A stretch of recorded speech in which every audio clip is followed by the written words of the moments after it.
Hey, welcome to the Hell Has an Exit podcast. I'm your host, Bryan Alzate. This show is not affiliated with any specific 12-step program. If you or a loved one is struggling with an addiction, please find a local 12-step meeting. If you believe you may need detox or drug treatment of any kind, please call 888-699-9395 to speak to a specialist. The show is sponsored by United Recovery Project, a state-of-the-art drug and alcohol rehab facility. You can visit our website at unitedrecoveryproject.com. All right, welcome to Hell Has an Exit. I'm your host, Bryan Alzate. I have nephew here, my good friend Ryan Owak. What's up, Ryan? How you doing? What's up, Brian? Thanks for having me here.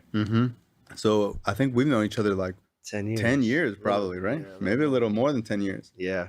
You were my first sponsor. Or not my first, probably like my second sponsor. Back when you had 2 years clean. Yeah.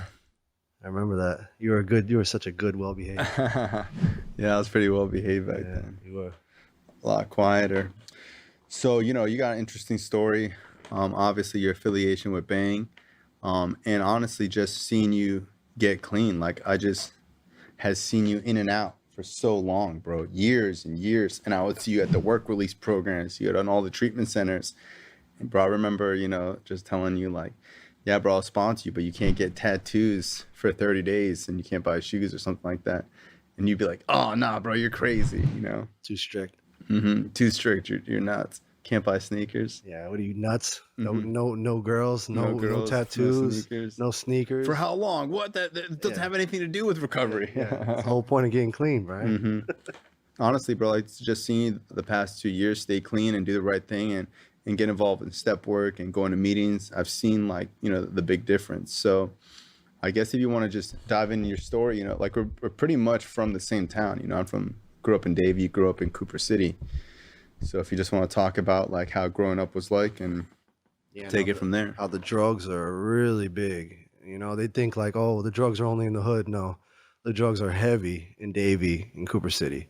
I mean, there's a lot of money, a lot of drugs going around, a lot of people using.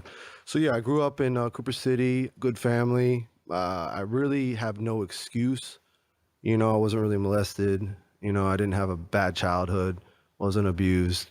I could say my first addiction was really sports at a young age. I love sports. I was addicted outside every day. Never really was inside. Was outside every day playing sports. The next addiction was money. I was about 15, and the smoking weed, the drinking, the Xanax, and then I started selling weed. I loved it, that fast money and selling weed, and so I did that for a little while. Did you stop playing sports at 15 or you kept playing? I kept playing. Listen to this. I'm going to tell you a funny story. So I was a star athlete at Cooper City High, and, I was really popular, so I used that kind of to my advantage to sell drugs. I knew everyone. I was cool with everyone, from the nerds to the punk rock to, I got along with everyone. I'd always treated everyone nicely. And so, I was real popular and, I was cool with everyone, so I used that to my advantage. And I remember being out on the football field on Friday night, back there to receive a kick, punt return. And I remember people in the stands hitting me up like, when are you going to be finished? I need an eighth. I need an ounce. I need a half ounce in the stands, and I'm like, I got you. Just wait. I'm almost done with the game, bro. I remember, and I'm like, damn, I wanted to finish this game just so I could go serve this dude up, I loved it. I love that lifestyle, that fast life and quick money. So yeah, I got involved in, selling drugs, smoking weeds, stopped playing sports. What'd your family do? Like at that, did they realize you were smoking weed and try to stop you at any point? Oh yeah. My mom, they found weed. I had another cell phone. They found the other cell phones, my little burner. Back then they would trip out. Oh, what is all this weed? He's selling weed, but they couldn't really stop me. You know what I mean? When we're young, they can't. They try, but So I remember I'm gonna tell you a little funny story. Not really funny, but so I was getting high and drinking Xanax, about 17, and I blacked out on Xanax, and I brought a girl home. She lived in the neighborhood, and supposedly, we had sex for a couple hours. It was great. She needed a ride home, but I couldn't find the keys to my car, so I took my dad. My dad he just bought this brand new Acura TL. He loved it, Back that was then, a hard car, bro. Acura TL, the Acura TL back in was tough. 2005, yeah. So I grabbed the car and I grabbed the keys to his car, you know, and I can't drive this never. Well, I mean, the TL, no way, you know. So I grabbed his TL, I dropped the girl off. Now I live on a cul-de-sac, you know, Griffin Road, there's a canal there. So as I'm making a left, I made a left down my street and I'm driving. I fell asleep at the wheel, probably going about 30 miles an hour, Wow. maybe more. I woke up to hitting a palm tree in my front yard and I was airborne. Boom, right into the side of my house. Car smoking. I thought the car was going to blow up. I didn't know what was going on. I was freaking out. I try to get out the driver's side door. It's jammed. I can't get out. I crawl out the side. The airbags are out. I crawl out the side of the passenger door. My dad's standing right there like, what the fuck, you know? I throw him the keys. I went inside. I went to bed. Wow. What? My dad couldn't believe it. He's like, bro, this is my son, you know? Because my dad was a little wild too when he was younger. He's like, he just couldn't fucking believe it. You know, he's real easygoing. He just couldn't believe Who's it. the enforcer in your family? Your mom? Really didn't have really too much of an enforcer, Really? you Wow. know? So- Like, I know for me, like, my mom was she was easier, but like my dad would break furniture and flip out. I crashed his car too. my mom was really tough, like I'd say, you know, verbally, probably you know. But your dad was pretty laid Yeah, back. very laid back, Wow. extremely, yeah. So I threw him the keys to his car. I went and fell asleep. I woke up the next day thinking it's a bad dream. You know, I thought I had little bits and pieces. I'm like, no way did that just happen. I'm like, oh, I'm gonna call this girl. We're gonna go to the beach. You know, it's gonna be a good day. I go out and I see this is like a brick house and it's like indented. The whole landscape in the front yard just done. He pulled his car to the side, you know, and he had a little insurance claim that he did it. But yeah, that was a wild story, man. Not a scratch on me. Wow. Yeah, it was crazy. So It progressed. oh, it progressed. Yeah, it progressed bad. So selling drugs, continued to do that. At 19, I caught my first trafficking cocaine charge. I was high and supposed to meet someone, and it was a setup, it was a sting operation, and they caught me with a couple ounces. Went to jail. Got out of jail, and they court ordered me as a YO sentence. They court ordered me to a treatment center, my first treatment center. I thought I was a cult, you know, this whole AA, you know, they're bringing me to meetings. What is this? You Corny. know, what is this? Yeah, come on, these guys, older guys drinking coffee. This is crazy. Read these 12 steps off the wall. You're gonna get. I mean, I thought these guys were crazy. I thought they were out of their mind. And so I got out of that treatment center, was in a halfway, drank right away because alcohol is not a drug, right? You know, I ended up violating. I was on house arrest too. I ended up violating and going to jail and doing another 6 months in the Conti facility. First time like doing a real like little stint in jail. And they had an ATEC program. It was a 90-day ATEC program back then. It was like a 90-day SAP. It was SAP, but 90 days back then. You know, and this was in 2008. Got introduced to meetings every night, you know, and then like I started really hearing it, and you know, these dudes in there that I thought were kind of cool, they were like taking it serious, and I was like, oh, maybe this stuff, maybe it does work, you know. Got out and tried it, but ended up, you know, going back to the same lifestyle. And around that time, the whole OxyContin pill mill was at its peak, you know, 2008 when I got out, 2009. I think around then I tried my first blue. I believe it was like 2008. Yeah, I was hooked. I was hooked on those blues, and doctor shopping, sponsoring people, taking girls there, taking their whole scripts, coming home, pouring out M's, V's, A's, just piles and piles, you know, and just selling them, eating them, selling them, eating them, snorting them, whatever, smoking them, you know. And then it progressed, you know. I was again selling coke, selling this, selling that. I love that lifestyle. Were you doing coke too? Yeah. Cocaine was always. I'm more of like a speedballer. Like I love Both. Yeah. both. Me You know, too. I do coke and drink, or I do coke and blues, or coke and Suboxone, crack and Suboxone, Xanax and this, heroin and crack, meth and crack. I mean, it was always Uppers and downs. uppers and downers. Had to have been. I can't get all geeked up without having Landing something gear. to kind of keep me, you know, cool. So yeah, they did that, and yeah, it progressed. You know, I ended up back in the treatment center. What was going on with your family at the time? They were upset. They were disappointed. Like I said, I was a star athlete. You know, grades weren't that bad. You know, I just they were real disappointed. You know, they thought I was gonna go to college, play college football, this and that. You know, didn't work that way. You know, I guess God had a different different path for me to take. I'm kind of stubborn, you know, learn the hard way. And even getting knocked down 100 times still, you know, it took 101 times for me to kind of realize, like, listen, it's time to surrender, you know? So yeah, I ended up back in treatment, back in jail, violating.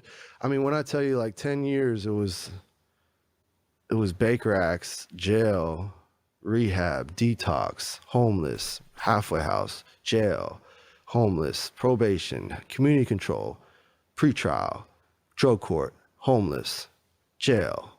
I mean, it was disgusting. I don't wish that kind of life on anyone, you know, for a while, you know. And like I said, I'd see you all the time. I'd see you all the time. You'd be like, Ryan, you just got to do this, and that, you know, you just got to give this up. You got to give this, you got to stop doing this. And I'll be like, damn, you know, I want what Bryan has. I want to be like Bryan. I mean, I was like, man, remember I'd run up to you and I'd be, All you the know, time, bro. Whenever I would see you, like, yo, Bryan, like, why can't I stay clean? Yeah, What's going on? You're like so desperate for help. Yeah. And then as soon as like someone suggests something to do, you'd be like, oh, that's crazy. That's crazy. You know what I mean? Yeah. I was like, run right up to you, Bryan, help Bro, me, it'd be like bro. immediately you got a girlfriend, Yeah. something's going on, Yeah. you know, you're on social media going ham doing something, and I'll just be like, bro, you just gotta go slow, like easy does it. Don't rush into anything, bro. Stay away from girls for a while. And you'd be like you were hoping that I was gonna tell you something different one day, you know, like some secret thing. I know. I was like, what is the secret, Bryan? Tell me, you know?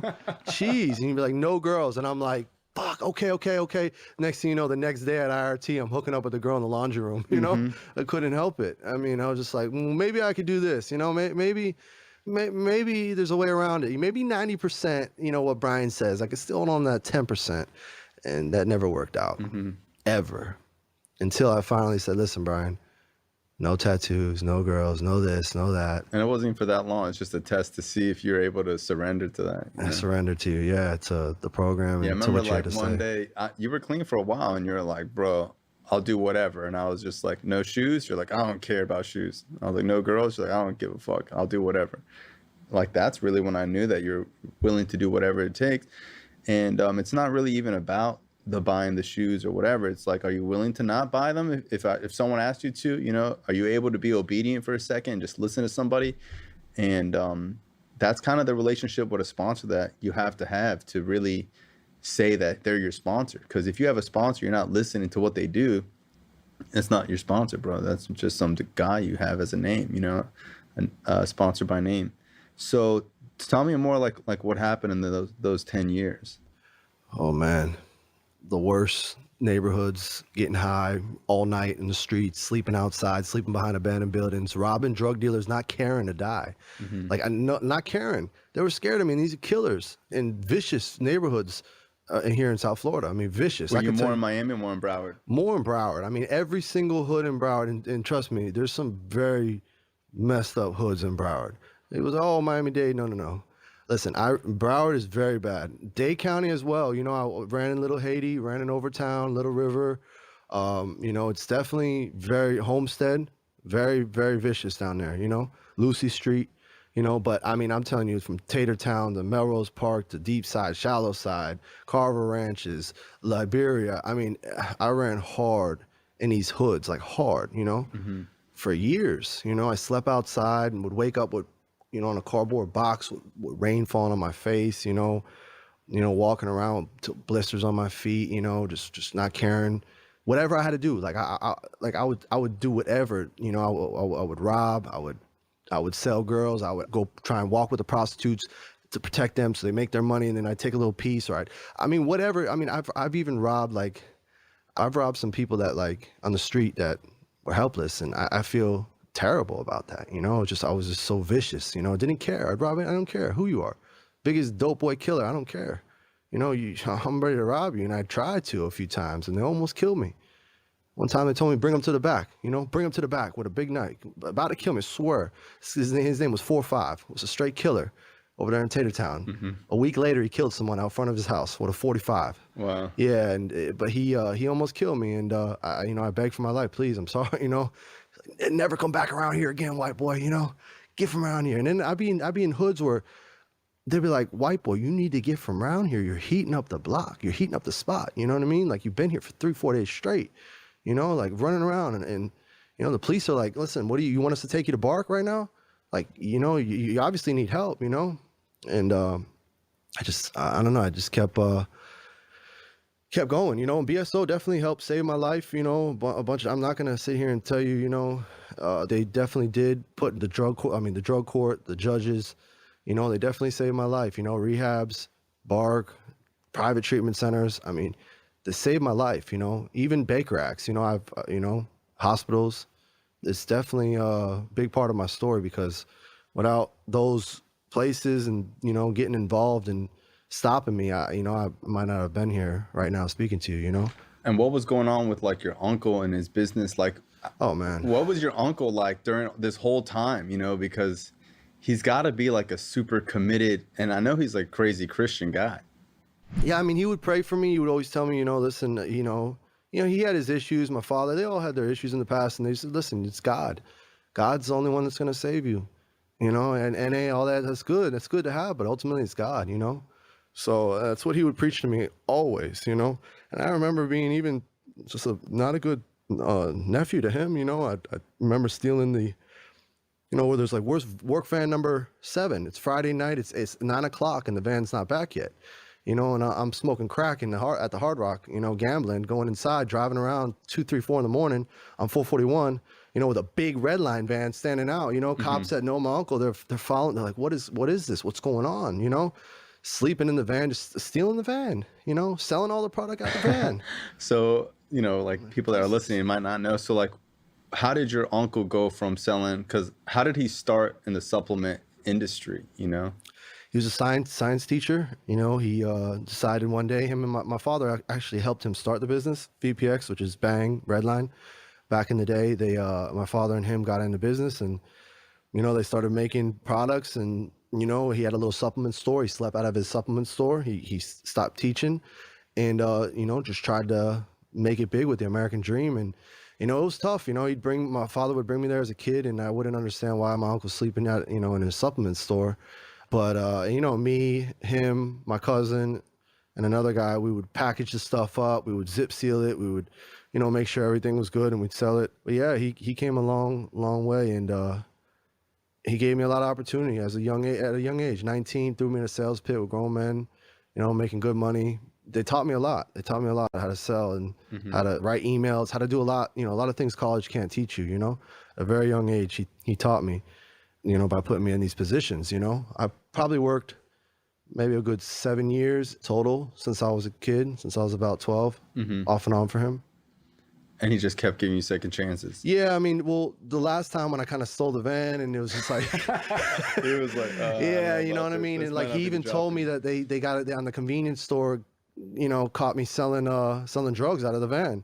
They sent in a video, one of the gas stations, you know, they sent in a video to them saying, look at this guy, you know, he's off the chain, you know, he's selling drugs every day outside of my convenience store, you know, and in the van, in the work outfit, you know. What is this, a front, you know? What's wrong with this kid, you know? But yeah, I was bad, you know, nodding out at the wheel. I mean, just bad stuff. When did you do your first prison bid? So in and out of the county jails for a long time. Probably did about good 3-4 years in Conti, Main Jail, Paul Ryan, North Broward. Now, like for TGK. people who aren't like from here, you know, like, So all the Broward County jails, all the county jails I've been to, and also Miami-Dade County, TGK, Metro West, did a little bit of time there, and the detox units over there. But as far as prison, so this last time around, I got court ordered to the Village in Miami. I ended up getting high there, getting out, had a warrant for my arrest, turned myself into Broward County, and the judge was real cool, you know, Judge Usan, Michael Usan, man, he's real cool. He's known me since I was young, you know, and 20 years old. He's been my judge for a while. And he's just like, Ryan, listen, you know, we've given you so many chances. Like, this is your 3rd violation. We gave you drug court. We gave you programs, whatever you asked for. Like, because I was very good at manipulating, you know, to get what I wanted. Even from the judge, I'd get people to write letters. I'd do all kinds of stuff, you know, to kind of get what I wanted. So this last time, he's like, listen, we're done with you, you know. Like, I'm sorry, but they're not budging. The prosecutors want to send you to prison. It's like, all right, well, it can't be that bad. All these, talking about this prison. Oh, it's so bad. I was like, let's see what these guys are talking about. You know what I mean? What's a good, they're going to give me 14 months prison? Well, I do 9 months. Come on, let's see what this is about, you know? Unfortunately, every time I went to jail, you know, I was detoxing or whatever, I tell them I had seizures. That was my thing to get gabapentin because it helps, you know, when you're coming off drugs or just kind of make you feel good, you know, in the county jails. And you get the bottom bunk pass, you get the phone quickly, bottom tier. So long story short, I get sent to South Florida Reception Center. All you heard from the gangbangers to the drug addicts to everyone is how bad Martin. Martin. Oh, Martin, they're swanging over there. They're killing over there. Martin is dang. Oh my God. Now I had a cellmate. His name was Murder. He was from Riviera Beach. He had Lost Soul tatted on his face, gold teeth. He was a Zo Mafia gang member. He had all the Zo Pounds, Zo Mafia, ZMF in my cell. And he was like, man, Ryan, this is my third time, dog. Hold down send me to Martin. I mean, he was scared. I mean, at night he would tell me like, Martin, oh my God, it's swanging. This is a killer. This is a gang member from Riviera Beach, like gangster, you know, scared of Martin. And I was like, man, that shit's bad. You know, even the gang members are scared, you know? And so they sent everyone out and they sent me up to FSP East, New River, which is across from Death Row. Mm-hmm. They sent me there for a work camp. So all my friends were getting booked, getting ready for this work camp. And then they stopped me and they're like, sir, you can't go. And I'm like, what do you mean? They're like, you have seizures. You can't go to work camp. I'm like, what are you talking about? I can't go to work camp. So like, yeah, you're not going to work camp. I was like, I don't have seizures. I was just lying, you know? I was just kidding. You know what I mean? Let me go to work camp with my buddies. Yeah, you know, it's such a sweet camp too. It's like a brand new camp, you know? It was such a great camp, you know? Up there in wherever it was, Rayford, Florida. So they shipped me back down to South Florida Reception Center, and you know, I had this other kid, you know, he'd be like, Ryan, they're gonna send you to Martin, they're gonna send you to Martin. I'm like, no, they're not, bro. Shut up, you know, shut up, bro. Sure enough, they're sending people every day, you know, the Everglades, all these good camps, you know, they're getting sent to the private camps. Now explain to people like what makes a good camp and a bad camp, you know. So it's just some camps. So in Florida, there's probably, I'd say, maybe anywhere between 75 and 100 prisons in Florida, work camps, main camps. And a good camp is like you have 5 years and under, you go to work camp. You go to a sweet camp, you know, you don't have any violent charges.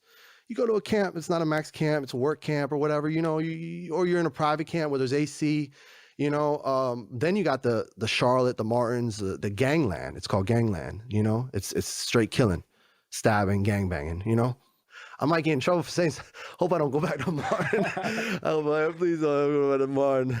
They ship you right back to the camp you were at too. Yeah. I think they got documentaries about it. If you ever go, they did. So my buddy, the one that the whole thing came out, my buddy, yeah, because there was like a whole that was my buddy, bro. He was filming it. He had a phone in there and he put a little hole in the Bible and he would film all the stabbings, the overdoses, the corruption, everything at Martin. And he's like, Ryan, I'm gonna sell this stuff. I mean, remember being in here, we're smoking cigarettes in there talking about this. Wow. And it got leaked. It got leaked. Right? Yeah, I can't believe. I was like, no way. He was telling me how he's gonna try and make money off it. He had 30 years for blues. Like he was trafficking blues. Like he caught 30 years. He's a good dude too.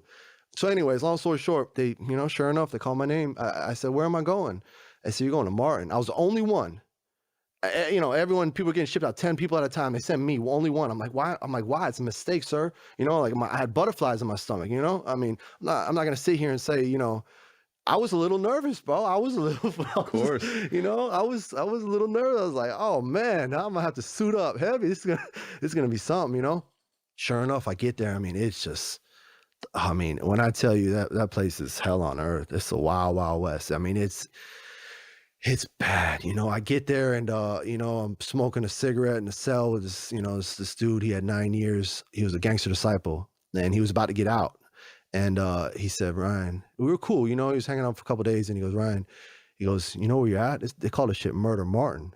This is the real deal, you know? This is Murder Martin is what it's called. You know, and I'm like, oh man. And he's like, you're gonna need this. He pulls out a fucking plexiglass, craziest looking shank I've ever seen, you know? And it's plexiglass, so that when they wand you, they can't, you know, it doesn't ring. It doesn't ring, you know? I'm like, holy shit, bro. I'm like, oh man. So I grabbed it and I put it up, you know, I was nervous to even have it, you know? And when I tell you, it was just, I've watched people overdose. People just overdosing and dying in there. I mean, there's more drugs in there than on the street. This dude's in there dying on the floor. And I'm like, yo, call the cops, you know? Man, we ain't calling the cops, man. It's going to heat up the pod. You know, gangbangers and the dope boys, you know? We ain't calling the police. You crazy? Let him die, you know? And I'm like, oh, man, I'm going to let this dude die, you know? So I'm picking him up and I'm putting him on his side. He's sieging out, you know? It's called Tucci. They smoke Tucci in there. It's called twack or whatever. They twack out. What is it? I think it's like spice cut with like fentanyl because these dudes overdose. Wow. I mean, they hit two puffs. Well, the dude's on the floor, overdose and throwing up all everywhere. I mean, dying, you know? I've seen a dude fall from his top bunk onto his head, bomb, blood everywhere. I mean, listen, when I tell you the stuff I've seen at Martin, I mean, when I tell you it's gangland, it's straight gang banging. I mean, it's a horrible camp. I mean, and listen, the cops, they're bringing in them. I found out towards the end, you know, I got cool. One of my best friends in there, his name was Los. He was a Brown Pride gang leader. He was as big as dope boy on the compound. I mean, he was solid, you know, and he, you know, he was showing me his cell phone. He was showing me flicks of the guards. He would tell me how his wife would send money to the sergeant. The sergeant would bring it in the Molly, pulling out ounces of Molly. You know, he'd have gang members lined up with knives on the stairwell. I mean, it was just a vicious camp. I remember walking by one time. So I got a good job in there because, you know, my custody was so low. I'm in a max camp. I mean, this is a dangerous camp. So I'm walking. I got a good job. They gave me the orderly job where I was bringing in the cigarettes. Now I go see the work camp. I was the only one. You know, this gangster disciple. He was a leader on the pound. He was like, Ryan, dog, you got the lick. He goes, if you move right in prison, it's how you move. You know, you got to move right. You know, they kind of teach you how you move. You know, if you move right, bro, you be the man. So long story short, bringing in the cigarettes, and one day I'm walking to pass out. I was also passing out the sick calls. I go to every pod, and you know, the gang members, like I'd slide drugs through, I'd pass shit, I'd sell bleach, I'd sell stuff. I'd be able to move the whole compound. The compound's like locked. They have gates so they can't get to each other. You gotta like, there's gates to get to gates. I mean, it's just like, it's so locked down max camp. And one day I'm walking and I see a dude with a piece of fence, you know, the metal fence sticking out of his neck. His neck's twitching. Dude just got hit in the back of the neck with a big piece of metal. I'm like, holy shit. Everyone hit the ground, whatever. Then another time I'm in the rec yard and I see a dude come up behind another dude and stab him in the fucking eyeball. Wow. Another time I seen a dude, these two punks fighting over each other, stabbing each other in the rec yard, blood all over each other, fighting over their boyfriend. Another time I'm looking in there and I see about six fucking gangster disciples run up in a dude's cell and just fucking blood everywhere, murder scene, probably killed him. I don't know, you know? It was just every day people were stabbing. There was no fist fight. I mean, it's just stabbing. It's gangland, you know, knives everywhere. People watching people go up in other people's cells with knives and putting down on them, you know? Bro, when 6 Bloods come up in your cell with knives, I don't care if you're Kimbo Slice. I don't care if you're the baddest man in the world. You're giving it up. Mm-hmm. I don't care who you are, you know? And so, you know, it's a matter of respect in there. You show respect. You know, you don't. Did you have to join a gang? The Aryan brothers wanted to recruit me. They liked me. You know, I got in one little fight there, stood up for myself one time.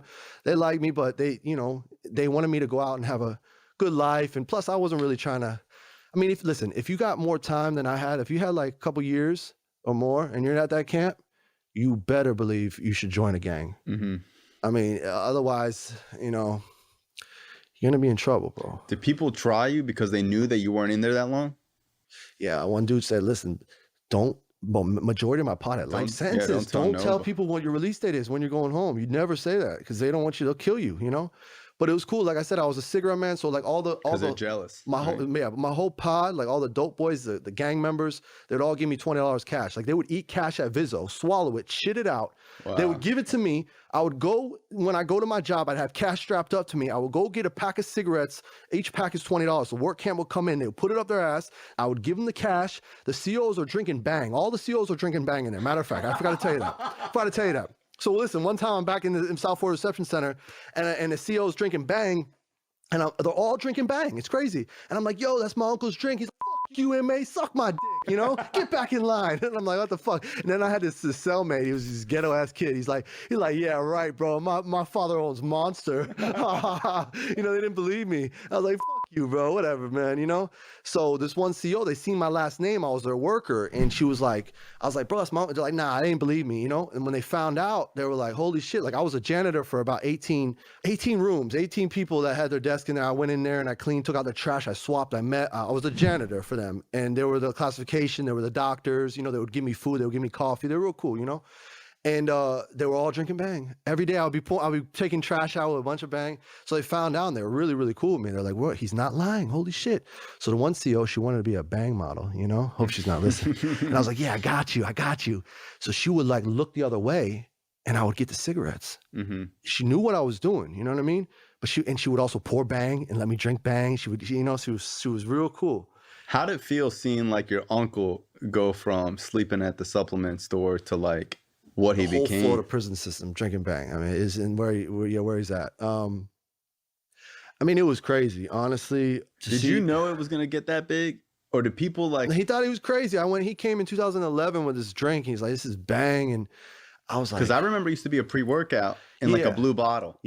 Yeah, it was. And Ben Affleck, he put it in the movie The Town. If you look in the movie when he's going to the laundromat, he stops right there and you see Bang when it's in a blue bottle with all the supplements, because him and they were friends. He gave him free marketing on the movie The Town. It was real cool.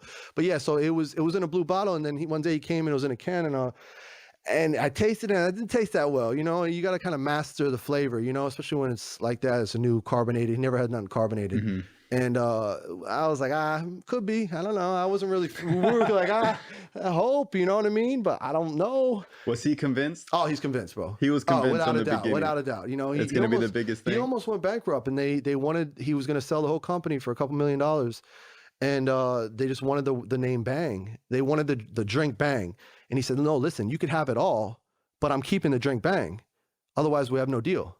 And they're like, okay, no deal. And he's like, okay, no deal. And he almost went bankrupt just to hold on to that. He knew without a doubt it's going to be huge. And, you know, I mean, with the marketing and the Bang models and, and his wife helping out, I mean, it became an overnight sensation. I mean, it was huge, you know, and very proud of him because he worked his ass off to get where he's at. You know, it's, hard work. Till today, like I see him on Instagram. He's nuts. And it's like, bro, just go by an island and chill out. And he's on there repping Bang hard, nonstop, over and over. That's an addict who puts his energy into something positive. Yeah. You know what I mean? 1,000%. He's just obsessed. Obsessed, addicted, love it, you know, and proud of it. You know, you build something like that, and then you're just going to give it up, sell it to someone so they could go ahead and start getting all the credit and the fame. And then he's sitting on an island, and then what? Then what? You know what I mean? So I guess let's talk about like how you were selling the cigarettes in prison, and you know, when you have that money strapped to you, you got money tied to your legs and stuff, right? Bro, like it's scary because they can search you. Bro, scary. Listen, in prison, it's scary. They beat your ass, bro. They beat your ass. You stand at attention, make your beds, bro. They have these killers like mentally trained like dogs. They're scared. Make your bed, clean it. They're coming in, inspection. They're terrified. You know, these COs will get up in your face. They'll beat your ass. They'll lock you down. They'll take away your good time. There's corruption in there. I mean, it's like vicious. There's no cameras. They'll beat the fuck out of you. They'll let you get killed by another gang member. They'll send a hit out on you. They'll green light your ass. You know what I mean? Wow. Fucking get them. You know what I'm saying? They'll let you get them. You know what I mean? They do that. They'll let you get them. They let you move to other pods to go get them. They'll just like look the other way, and so you go and kill someone. I mean, it's fucking corruption on another level. And oh man, I hope I never go back tomorrow. No, they're gonna kill me, dog. What about? So listen. So let me tell you though. So with the cigarettes, so I strap the money to me. And I go and I'd be pretending like I'm sweeping, and they'd be like, yo, I got packs. And you know, and for every pack that I would get, you know, I'd drop them the cash. They'd swallow the cash. They put the cigarettes somewhere. I'd put them on me, and I'd tell them, listen, I got to go to canteen. You know what I'm saying? I got to go back to my dorm. And be like, okay, you know what I'm saying? I was their worker. You know what I mean? They're like, okay, whatever. He wants to go back to his dorm. I got to go use the restroom. I got to go back to the dorm. I got to get something. I go fucking right back to the dorm with 4 packs of cigarettes on me. And every pack that I bring back, I'd make 5 cigarettes. They give me 5 out of that pack. 5 cigarettes is $40 in there. Each cigarette is $8. Wow. So I'd make sometime anywhere between $40 to $160 a day, you know, just from moving these cigarettes. And they'd love it. The gang members, they come back, they get 15 cigarettes, and then they'd sell it for whatever, you know, $100, $200. You know what I mean? They're making a lot of money. And then because you're making it happen. Because I'm making it happen before they even fuck with me. Yeah, no one fucked They with didn't you. fuck with me, Yeah. bro. You know, I moved right. I brought it. I wasn't scared because listen, the guy told me when he gave me the job, he said, listen, if I catch you, he was a assistant warden. If I catch you doing anything wrong, any kind of slick shit in here, I'm gonna fucking bam your ass. I'm gonna send you to Alaska and I'm gonna make sure you never get out. You know what I mean? And they'll do that. They'll ad charge you, do all kinds of shit. You know what I'm saying? It's like, I believe them, you know? But, you know, that the addict in me, you know, wanted to make that money and that adrenaline of doing that, you know what I mean? Of just doing something like that. You know, I was addicted to it. Go get cigarettes. I gotta go, you know? I almost got On a killed one daily time basis. because another gang member was trying to get in there to get the cigarettes and I got them. And, you know, when I went back to my pod, like, nah, he's good. You ain't going, they were trying to kill me, you know? Because it was a miscommunication, you know what I'm saying? Who gets this pack? Who this pack is for, you know? It's for another gang member. So no, he's good. It's, you know what I'm saying? But they wanted to kill me one time. I almost got killed over that. But when I'm going back one time, I remember them stopping me. And like I had him so good, like in my like fucking briefs, that like he patted me down real quick. Like, why are you going back and forth? They knew what the lick was, you know? He missed it, you know? And I'm, oh, thank God. Went back to my pod. But yeah, if they would have caught me, I was in a lot of trouble, you know? But I mean, it was a rush. I was addicted to it, you know? And yeah, I got a lot of tattoos in there, selling cigarettes. The tattoo artist that was in my compound, he did all my arms, my chest, everything, my leg. He was the best artist on the compound, had gang members, people lined up to get to him. But I got lucky, he was in my pod and he was a killer. 2 life sentences. He's from Hollywood, Florida. Killed 2 people when he was high on coke and buried them. Wow. He was my best friend in there. He was so cool. Such a like, his name is Jay, bro. You never forget him, bro. You know, I was talking to him here and there on JPay when I got out. I mean, he's my boy, man. And you know, I told him, I said, David was a killer. You know, in the Bible, I try and talk to him like God forgave him. You know, you could be forgiven. You know, I try and give him that, and he wasn't having it, bro. He said right when he killed those people, he felt like God turned his face. And just, well, he can't even look up in the sky, you know? He tried to kill himself twice. Being in there, man, a life sentence or any hard time, I mean, that's the roughest thing you could ever do. That is the roughest place. I mean, I've been in the worst hoods. I've slept outside. I've been through all kinds of shit. Bro, fucking prison, Martin's prison, Florida prison, bro, is horrible. Especially, I don't know. The other prisons, I bet, you know, I heard they're kind of, but I know Martin, bro, is the most vicious one, you know? No AC in there. Yeah, you're sweating. that's crazy, bro. How is that possible in Florida, you bro? take a shower, bro. You get out and you're sweating again. How many showers to give you? You just take a shower? I mean, you could kind of take like three a day if you want. There's no point. You go at least do 1 or 2, you know? I mean, but you shower and you're sweating again. I mean, it's like, okay, I'm showering, I'm sweat again, you know? I mean, it's just like, we would make bags and we would tie them up to the window and towels so we could get wind, you know, just to get a little bit of, but I mean, you're sweating, you're laying there. We never laid in our blankets. The bed stays made. You're laying on the bed and you're sweating, you know, 3 o'clock in the afternoon. I'll never forget. 3 o'clock is the hottest time of the day in Florida. I mean, 3 p.m., bro, I'm just sweating. We're all laying there in our briefs on our bed, just sweating, just like hating life, just sweating. You know, it's just like, oh my God, bro. It's just, you know, the things I've seen in there too. It's crazy. You know? The COs are cool with that too. I couldn't imagine working inside with no AC. They have their bubbles where there's AC. They're in their AC where there's bubbles. And that's it. That's it, man. It's just they just make it like that. And it's just, they'll turn off the TV. They'll treat you like this. They treat you like, they treat you like a straight animal, you know, lock it down. You know, I mean, these guys like, life sentences, grown men, you know, killers, and they're scared. They're like, no, we're gonna get the TV shut off. You know what I mean? Like, you know, it's like, shut up, bro. You're such a fucking hardcore gangster. You know, you're scared. They're gonna, you know, but they train you that way. They treat you like an animal, and these guys are trained like dogs. Oh my God, you know, you got to make your bed, food, you know, it's like, you're not going to feed. You're not in canteen today. Oh my God, no canteen, you know, we're not going to eat, you know, like they just threaten you with this and that. I mean, it's just wild, man. Smoking cigarettes out of Bible paper. Listen, this is how you light a cigarette. You would take on the negative side, you would cut, like to peel it off a little bit. You get a piece of Brillo. On the negative side, you would put it on the negative, and then where you peel the battery on the side, you would put the Brillo on that side, and a spark happens. That's how you would light a cigarette? That's how we light cigarettes every time, bro. Fingers burnt. Our thumbs are always burnt. Yes, with batteries. Every time? Every time, though. Wow. Bro, yeah, because there's no lighters in there. No lighters. In other prisons there are, right? I don't know. Not our prison, no. Not Florida prison, no. Wow. I mean, and then, and then we would light it with the Bible paper. We'd pass it. We'd take 2 hits, pass it, you know what I'm saying? And it would go out. We get a little buzz, you know? With it was, and you should see the tattoo guns they make. I mean, the tattoo guns with the CD player and the battery and the nail filer with a rubber band around it and the headphones. They would cut the headphones and put it on there so it's a you hear it just like gas up with a pen. You take the pen out, you sharpen the needle in the pen, you would sharpen that, you put it in, you cut this, you do that, so you take a razor blade, you do that. I mean, it's just wild in there. It's wild, man. It's very, very bad place. But yeah, I was angry at God, when I was in there. I was smoking Bible paper. I was, why God, fuck you, it's just an evil world. I just didn't care. I was mad. Why? I'm never going to get clean. Why, God? Why did you have to make me like this? Why did I have to be an addict? Why? Why can't I be a normal person, man? I'd cry and beg him and please, like, what's wrong with you? Why? Why me? You know what I mean? Why? And I guess it's because I have a purpose, to help other people like you do, Bryan, and give back and do his will by taking care of people that, are sick and that need help, So tell me about getting out and what it was like. Cause I remember when you got out, I specifically remember like as soon as you got out.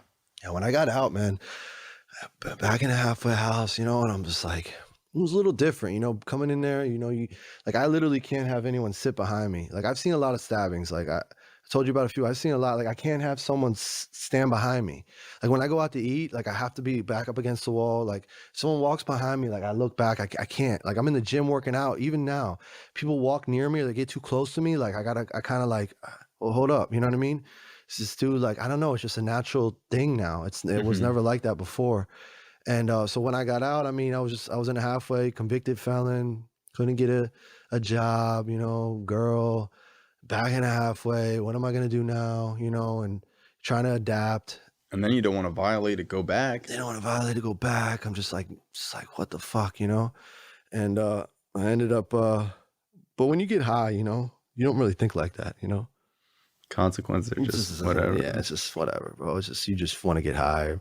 So I started one day, a roommate came home with some Adderall and I was having a bad day, couldn't get a job. And sure enough, started eating Adderall. Next thing you know, I'm smoking meth. I'm snorting heroin. I'm just all kinds of crazy shit. I'm on the street. I'm out of control. I'm sleeping outside of buildings, trying to get clean and get back into halfway.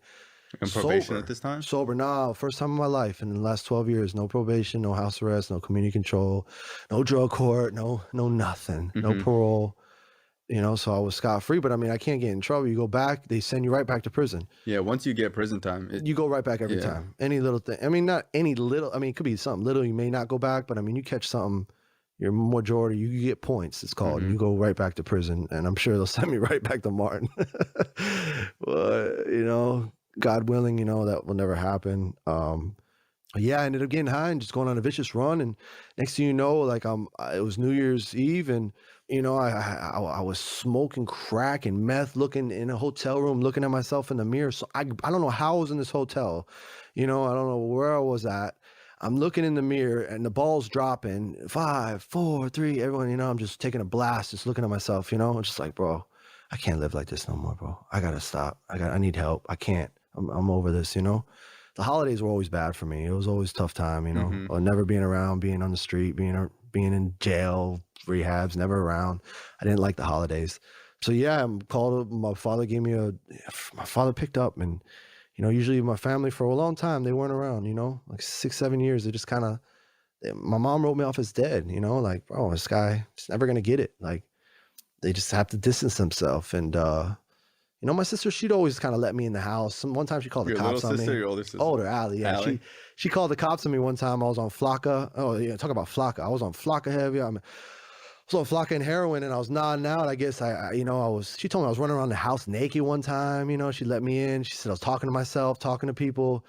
And one time she was scared, and I was nodding out at the front door. And she called the cops. Next thing you know, the BSO is hitting the corner on me. Hey, freeze. And I'm like, I live here.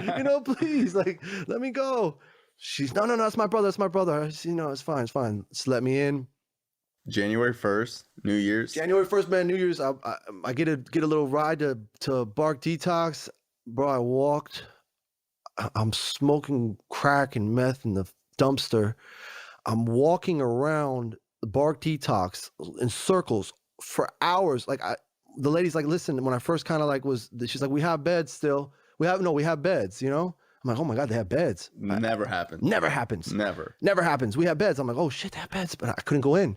I walked getting high for like 6 hours. Now I'm out of drugs and I'm still pacing around Bark. I swear, probably for a good 6 hours from like maybe 5 a.m. when she told me she had a bed to like maybe 1 in the afternoon. I'm still walking around. I'm stepping in. I'm stepping out. I'm stepping in and stepping out. And, I talked to my buddy and he's like, Ryan, he's like, bro, just go get some rest. Go in. And I was like, that's the smartest thing I ever heard. Holy shit, why didn't I think of that? And I walk right in. And it's crazy, walking right in. And I had a bed and I had everything in my system, from Xanax to heroin to crack. I mean, everything. Everything in my system, alcohol. I mean, I was a wreck, bro. I was talking to myself. I was in there talking to myself. I remember. How old were you at this point? I don't know. I'm coming up on 2 years. I'm coming up on 2 years clean. I'm 33, so 31. 31. Yeah. 31, yeah. So I get there, I get into treatment, once again, missing like my 7th, 8th, 9th time in Bark Detox, I get in there and I see you again. I know, I saw you in there. It's you again. I remember, I was like, it's you. Bro, everywhere I go, I just keep running into Ryan. And I remember your sister would hit me up. Can you help Ryan? Da da da da. He listens to you. And I'm like, he really doesn't. You know what I mean? I was like, bro, I see Ryan a couple times a year, Yeah. And I remember you had gotten out of prison. And I think you had asked me to sponsor you right when you got out. And you were still like tattoos and shoes and girls. And like, that was just like your priority, And I was just like, bro, like, again. Like, you're going to go back. I remember telling you, like, bro, you're going to go back to prison, bro. And you were just like, I don't know. And I remember, like we talked in there. I remember I was leaving and you weren't even in the meeting. You were like, you like heard. Detoxing. Yeah, you like heard that I was there and you like ran out in the hallway. And I remember just looking at you. And they're like, you're like, bro, they need me. They're saying I should go back to treatment. And I was like, yeah, bro, you should go back to treatment. You're like, bro, you really think I need to go to treatment? I was like, yeah, bro, I've been to treatment so many times. And I was just like, bro, I really think you should. And I remember you were just looking at me like I was crazy. I do remember that. Yeah. I do remember asking you, because I take your advice very seriously. Like, I don't, listen, any speaker that comes there, whatever, bro, they'll tell me something. But when you come there, I'm like, bro, Bryan, I need to talk to Bryan, bro. I'll fight to get to you. You know what I'm saying? Just to get a couple words with you. I'll follow you out the door. You're like, Ryan, I gotta go. I'm like, no, Bryan, come on. Just talk to me a little more, please. Tell me what to do. And you would tell me, yeah, I can go to treatment. I remember you were in the detox clothes, and the ones they give you. And I just remember telling you, like, bro, go to treatment. And I did. I saw you there. You saw me there. I'm like, Bryan, I made it. I was like, bro, I'll be there. I'm there every other week. I've been doing that commitment for a long time. And I remember I seen you in there. And so I guess, like, let's just go on with the story. Yeah. What happens after that? So I'm in treatment. And once again, I'm like the girl, the self-esteem. I meet a girl. She's looking at me. Writing the notes. Playing her hair. Writing the notes every day. You're writing the notes. crazy, She's sticking bro. them under. I couldn't help it. I'm throwing notes to her. I just was like infatuated. You're going to get kicked out. I just didn't care. But this time, I could get kicked out because I'm not court-ordered for once. I mean, it's like my 5th time at IRT and I'm not court-ordered, You gotta write the notes to the girl. Now it's game on, bro. I'm choking her in the laundry room, you know what I mean? I'm making out with her in the hallways, breaking all kinds of rules, Sure enough, she leaves, I leave early. And, they say, oh, if you leave, you're not going to stay clean. And, I mean, I guess they were wrong, but... you have a better fighting chance. Obviously, you stay in treatment. The longer you stay, the better the odds are, So I got out. I just jumped into because I've been there, a lot of times. I jumped out and started going to the meetings, was in a halfway, and just got a job right away. I got out with nothing. When I got out, my family didn't, no help. They were like, my sister's like, you need to go to Salvation Army. I remember one time I pump fake her. She's like, you're gonna go see Lee at Salvation Army. You know what I mean? He's gonna be waiting for you. I get there, she drops me off. Hey, love you. I take off right when she leaves. And I was like, I ain't going to Salvation. 6 months? No way, 6 months. So which would have probably been good, but anyways, so I went down the other road with Bark and RT and. When I got out, she's like, you need to go back to Salvation Army. And my father, I ain't helping you. You ain't helping. I said, 1 week, halfway house rent. Come on, just 1 week. Put me up. Give me a fighting chance. Nah. You're on your own, bro. You're on your own. I ain't helping you. And then family, no one helping me, I stayed on my buddy's floor, slept on his floor, got a job, got into a halfway. I started just focusing on me and kind of like hanging out with the winners, like they said to do, everything they said to do, hang out with the winners, go to meetings, get a sponsor, work steps, just, do what they say, and you won't fail. You won't fail, you follow our process. We've never seen a person fail. It's clear, it's clear as day, but for some reason, I fought back. I fought it Ryan's way. Oh no, the girls, the tattoo, this, that, whatever. They're selling drugs, selling my prescriptions, doing this, doing that. And, finally I just gave up. I gave in and I said, listen, I'm just going to give it a try. What I have to lose? I could always go back. Like they say, what do you have to lose? You could always go back and get high. The drugs will always be there. Give it a chance. Like, Ryan, give it a chance. You know what I'm saying? Like, and I was tired, bro. I was tired, man. I was like, at this last time, like a little bit before my father brought me in, I went to detox. I was like literally about to kill myself. I told my mom, like I was crying. Like I wanted to kill myself. Like I was telling my mother, I love you. I'm sorry. I didn't make it. I couldn't do it. Told my sister, couldn't do it. It's over. Like, and I really meant it. Like I was ready to hang it up. And they cried and they said, Ryan, you're a fighter. You're a soldier. You've come on. You're a fighter. Come on. You got this. Give it one more chance for us. One more chance. Fine. So I was really ready to hang it up, and, gave it that chance, went in there and just started doing what I had to do, going to meetings, getting a sponsor, working steps, working. Uncle gave me a job. It gave me an opportunity again. When did you start working with him again? Started at the bottom, he said, listen, I said, oh, come on, man. I said, give me a chance, one more time, just one more time, because at the time, like I had a tattoo shop, I got, I had money saved up. I was going to buy a car. I wasn't living 100%, got some money and I was going to buy a car, bought it in the tattoo shop. So I was doing good. I had a little thing going. He seen I was doing good. And I said, oh, give me a chance, part-time, like I got a lot of free time, And he's like, all right, you could go with the girls and be a sampler and pass out bangs. And so I said, no, I'm there. I appreciate it. Thank you. I won't. He goes, don't let me down. Don't let me down again. This is after like 8 years of me asking him for a job and stuff in the past, Sure enough, I started doing that. Now I'm a manager for them, I get to travel, I'm at peace. 2 years clean.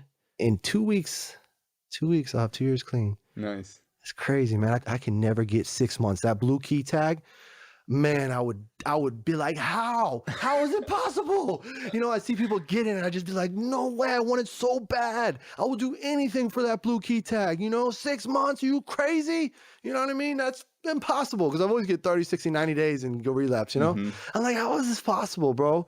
And then I got the blue and I was like, oh my God, I got the blue. And then I got the fucking yellow and then I got the year. And I was like, oh my God, I have a fucking year. How's this possible? And then 18 months and now I'm gonna have multiple years. 2 years. Come on, bro. This is mind blowing, bro.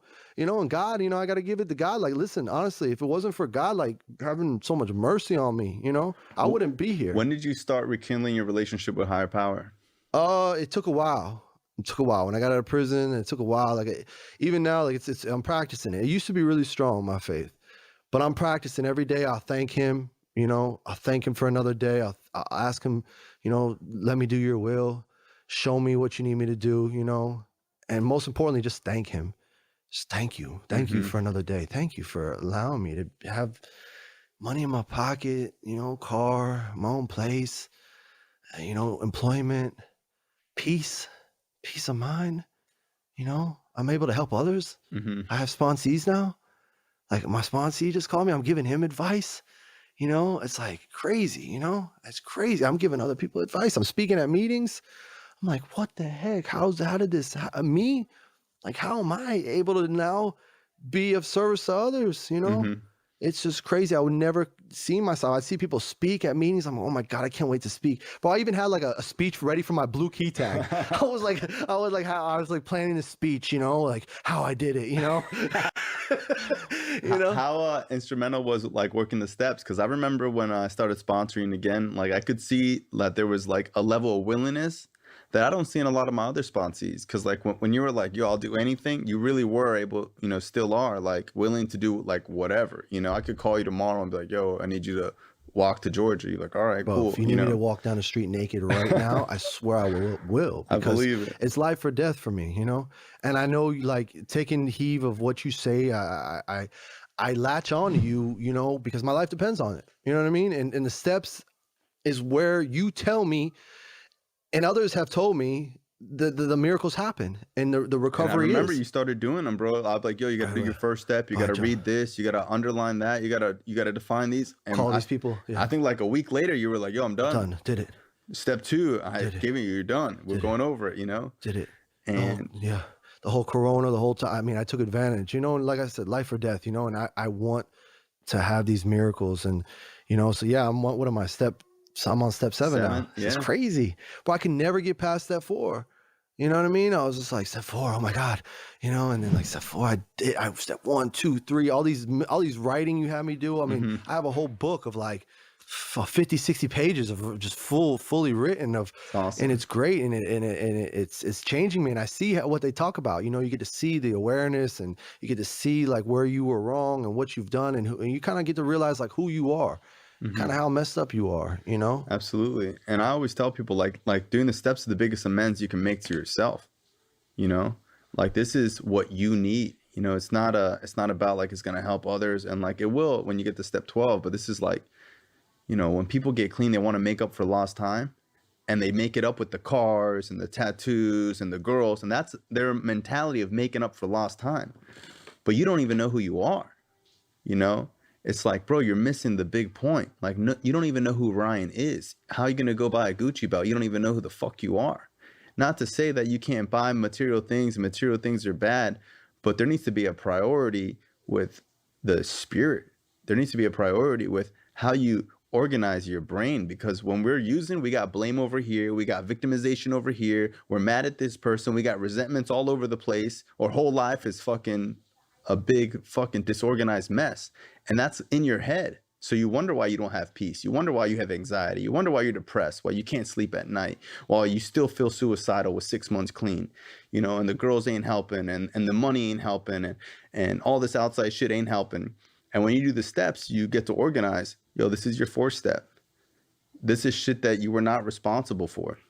This is shit you are responsible for. And this is shit we're going to start taking accountability for. And then you do your 5th step, and you do your 6th step, and you start to see your character defects that rob you of your joy, rob you of your peace. You know, these are things that are stealing from you.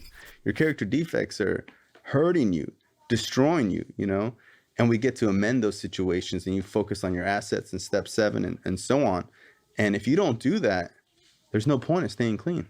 Why would you even be clean if you don't do that? Because you're just missing out on the whole purpose of this, you know? And I've been able to see that happen with you. And I know sometimes like you probably think I'm crazy, you know, like, oh, bro, it ain't really like that, you know, but like you're living proof of it, bro. You got 2 years clean. It's not through abstinence, bro. You know, I always tell people like recovery is not abstinence. This is not about not using. This is not a drug program. This is about profound change in your attitude, perspectives, and behaviors. And we change those by working the steps through reading and writing and sharing with another addict, and having you develop your own personal relationship with a higher power. Yeah, it's so cool. It's so cool, man. Remember doing my 4th step with you. That was cool. That was really cool. And a lot of times people get me to sponsor them and they think we're going to be friends. Yeah. Like, oh, we're going to hang out and all this stuff. Honestly, I didn't start hanging out with you until you started doing step work. Yeah. Like, bro, we ain't hanging out. You don't even do your step work. Yeah. Because if you want to get close to me, we're going to get close to the steps. You want to know your sponsor, you want to have a relationship with your sponsor, do a 4th and 5th step with your sponsor. You guys are going to get tight, you know? And it's crazy too. Like, listen, you're very similar to me too. You are like, I'm crazy. You're crazier. like, you know, oh yeah, you got clean yourself, bro. You are an addict to the core. You know what I'm saying? Like you have those behaviors just like me, like very, very similar. Like I'm very sick. Oh my God. Yeah. Bro, it's like, I could talk to you and you're like, you understand what I'm saying. You know what I mean? And you give me advice back and I'm like, wow, you know, like. Because a lot of times you see people that are clean and you think like they don't struggle like you. They're not as sick as you. Right. It was easy for them. Right. You know, you see someone get clean at 17, right. You're like, oh, well, he probably, you know, didn't really have that hard. crazy. Oh, he didn't get it. Bro, Bryan, you are sick. I appreciate that. Yeah, bro. Thank you. Like, it's crazy. Like, we could talk, like, I vouch for that. Like, I'm fucked up. And I'm an addict to the core, and you are an addict to the core. You know what I mean? Thank you. So it's cool, you know, to be able to relate to you on a lot of different levels. And, bro, there's a way that the steps turn all that fucking sick obsessive compulsion into something positive and beautiful, and you can use it to help others. And it doesn't mean you're gonna walk around like a Mormon. You ain't gonna be a nun. Like, you could be who you are today, but you could be your authentic self without hurting yourself. You know, you could be who you really are without it being like a negative, vicious cycle. Because what sucks the worst about addiction is the cycle of it.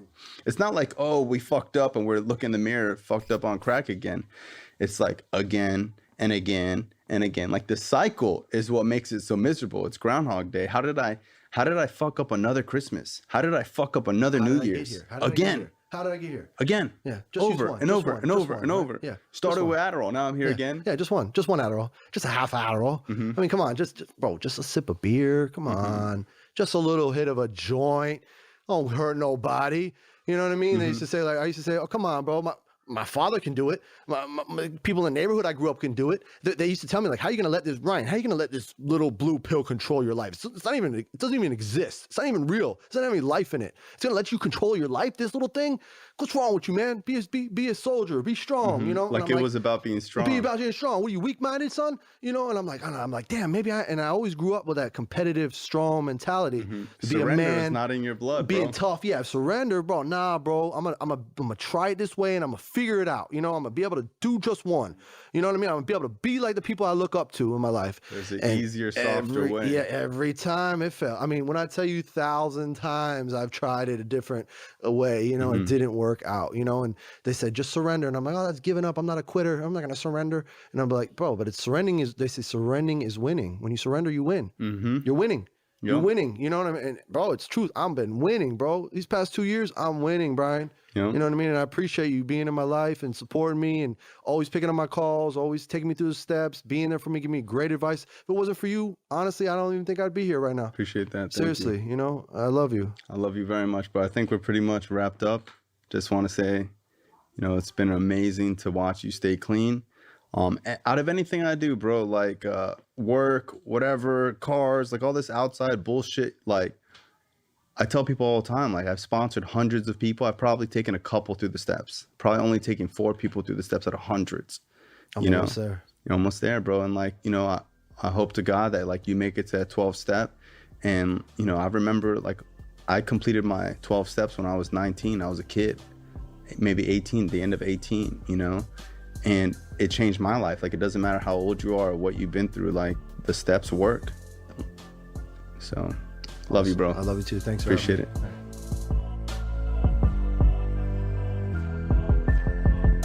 This show is not affiliated with any specific 12-step program.